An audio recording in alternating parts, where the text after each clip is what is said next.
Do you know what this is? I know you think you do. Keep watching, and in 5 minutes you'll know exactly what it is and why it matters. It was way back in 1993.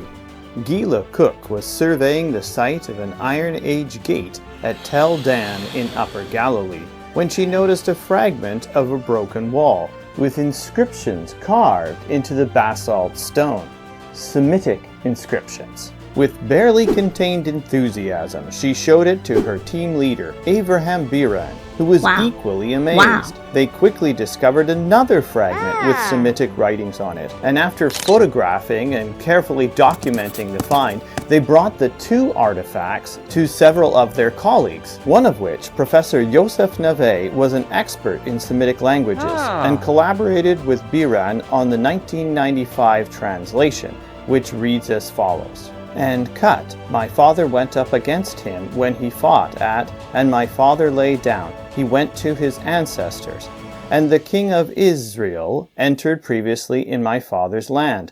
And Hadad made me king. And Hadad went in front of me. And I departed from the 7 of my kingdom, and slew 70 kings, who harnessed thousands of chariots and thousands of horsemen.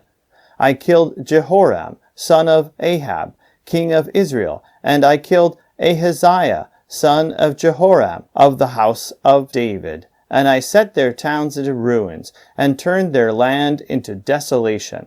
Other and Jehu led over Israel, and I laid siege upon. A later translation would change 70 kings to 2 kings, which makes more sense, as he mentions killing only 2 kings, Jehoram and Ahaziah. If those names sound familiar, then pat yourself on the back. Pat.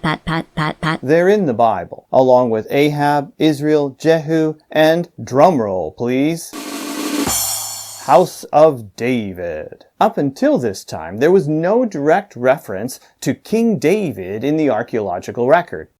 No statues, epigraphs, plaques, or steles.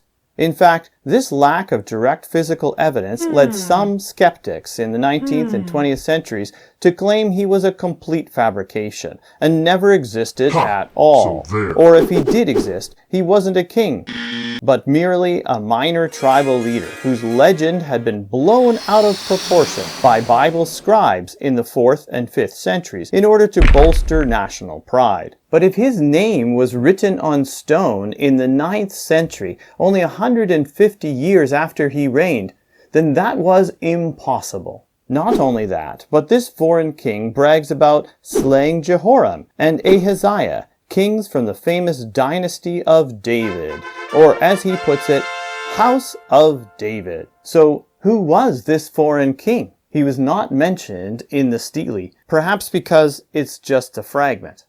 But if we compare what we do have to the biblical account, we have a big surprise. According to the Bible, Jehoram and Ahaziah weren't killed by a foreign king at all.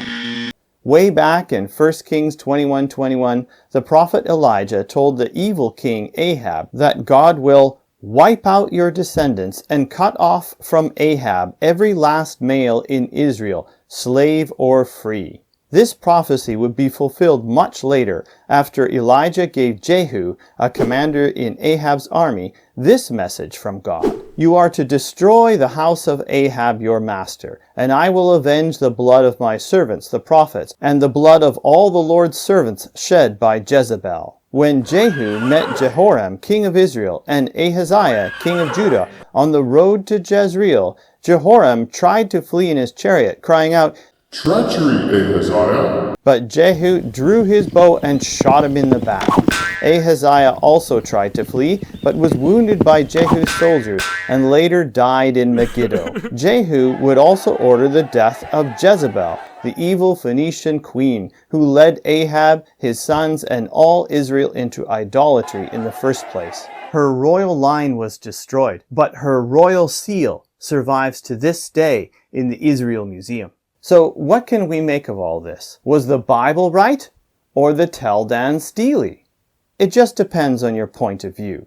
The king of Israel, Jehoram, was currently at war with Hazael, the king of Aram, the presumed author of the Tel Dan Stele. So when Jehu, a mere commander in Jehoram's army, rebelled against his king and killed him, he was technically doing Hazael a favor. You go, girl. Was he also suborned by Hazael? That much is not recorded in the Bible. But the boastful king of Aram took credit for the victory anyways. So there. After the discovery of the Tel Dan Stele, another 9th century artifact, the Moabite stone, was re-examined, revealing another reference to House of David. Now we had 2 Iron Age references to David. In 1999, Egyptologist Kenneth Kitchen identified a 3rd reference to David, dating to the 10th century, on the hieroglyphic list on the Karnak temple in Egypt. Unfortunately, this frieze cartouche was destroyed by vandals. The discovery of the Tel Dan Stele is an amazing testament to the foolishness of man's pride and the faithfulness of God's word, and that's why it matters. So, what is it? The Tel Dan Stele. But then, you already knew that.